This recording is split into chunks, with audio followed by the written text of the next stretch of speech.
From once being terrified of dogs to now rescuing them, our Speaker's Corner shines a light on one Canadian woman's efforts to save dogs at risk of dying.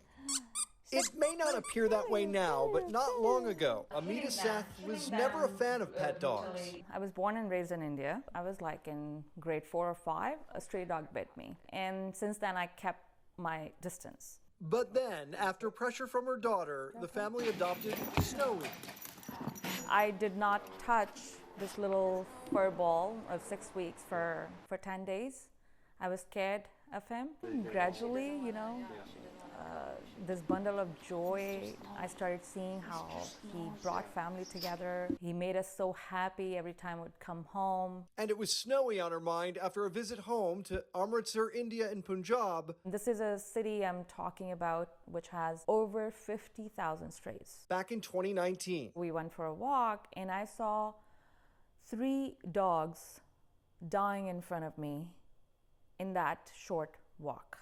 And I couldn't do anything. I kept asking people, is there any shelter home? Is there, any vet who can keep them overnight until they get better? There was no arrangement. And then I told my husband, I said, I want to do something. And she did. She teamed up with 2 other families in the U.S. So that we got connected and all 3 of us, we built a huge facility there. Me and my husband, we spent almost $70,000 from our savings. It started small, but now, just 4 years later. And now have a whole team of 21 people. So we have 3 cooks, we have 5 paravets, and we have in-house vet. This is how I get their videos. This dog came to us with no eye, actually. There was just one hole. I have a rape victim.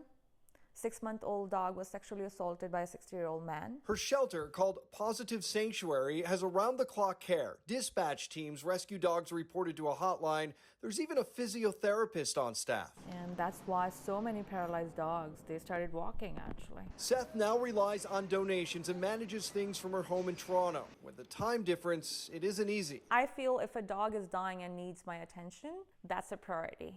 Everything else can wait. And it's all thanks to Snowy, a small dog who inspired big things.